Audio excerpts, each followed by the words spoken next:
My name's Susan. I'm actually a project coordinator apprentice within Amey. We just basically deal with any business improvement, so we just think of logical ways to improve our business and people come to us. My name is Megan. At the minute I work in customer service, which is where we both started off at the beginning of our apprenticeship. However, I'm now moving into quality and assurance. Amey provides a wide range of services throughout the UK, from power to water and highway to rail, but we work in the fleet office, which mainly deals with the hiring of vehicles. Yep, so what we're going to be talking to you about today, we kind of really want to give you an insight to actually what it means to be an apprentice. You probably have so many people talking to you today about what an apprenticeship entails, but actually we're going to tell you what it means to be an apprentice. So who are Amey? Megan's kind of given a brief overview so far. The apprenticeship framework, so what we have to do as apprentices to complete our full apprenticeship. The Duke of Edinburgh's Gold Business Award, it might be an unfamiliar term to a lot of you, but we'll kind of divulge into that a bit more. Our experiences, so we just kind of want to tell you what we felt and kind of how to take the next steps into your career, and also our career aspirations driven by our time at Amey. So for us, we chose to do an apprenticeship because it was a chance to earn whilst we learn. So we didn't have to go to university and get all the debt of that. It was kind of like a second chance to us as well, because we kind of didn't do that great in our A levels, so we kind of had the chance to do our MVQ on top. We did our MVQ in business and administration, which we have just finished now, and alongside that, as part of our apprenticeship, we've also completed the Gold Duke of Edinburgh's Award, which is kind of made up of a few modules.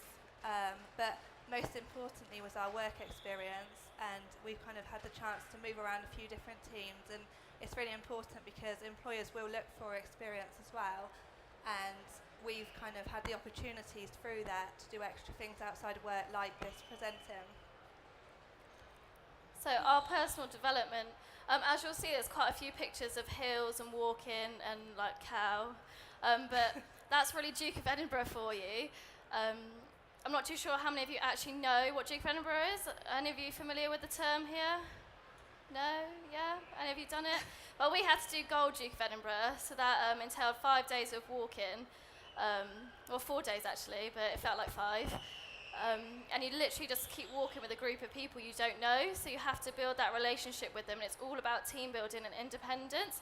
So we also have to do physical, so we have to do 72 hours of physical as well in order to complete it, and 48 hours of volunteering, which means you have to give up your own time to really focus on helping people and improving other people's lives. So for me, I'm volunteering with foster children and buddying them just to try and give them a second chance at life. So that's quite rewarding. So not only do you get that opportunity to help yourself, but others as well. So we kind of wanted to just tell you what we learned from Duke of Edinburgh and our whole apprenticeship. Independence is a massive thing you'll learn. Before any of us started, we probably wouldn't have even helped our mum out in the house or anything, and probably wouldn't have thought on our own 2 feet, but being in a field for 5 days, not having your phone, anything, just having to rely purely on yourself, really teaches you about yourself and what actually life is about. The importance of teamwork. Without that, I don't think we even would have got through our apprenticeship. Me and Megan were quite fortunate enough to be put in the same placement, and actually we were really good friends throughout it, and we've kind of helped each other to really grow and develop as people. Overcoming any challenge. So really now, me and Megan 18 months ago wouldn't think, actually we'll come to NEC in about 18 months and present to a lot of people, because neither of us would have been confident to do that. But here we are, we've kind of proved to ourselves and each other and everyone that supported us that we can do it, and now actually we're like moving on to bigger and better things. And then what we achieve from it, actually, we're still growing, we're still going. Like, we don't know like what's next really, but we know where our path can take us, and that's the most important thing you need to know about an apprentice, is that actually like there's no set path for you. You make your path and you have to work so hard for it. So we just wanted to give you a brief overview of our career aspirations for the next 5 years, so within a year we'd have finished our apprenticeship now, and then to start as an administrator, which for me now will be in quality and assurance, because that's where I've chosen to go. And then within 2 to 3 years after that, I will move up to be a coordinator, and then within 5 years I would like to be on training or completed training to be a manager, and maybe by that point be a team leader of a small team. Yep, and then my future career aim is driven by Amey.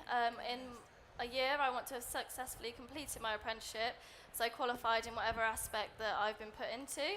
In 3 years, I want to be fully qualified as team leader. I like the thought of working with people and actually managing people. That really drives me to succeed.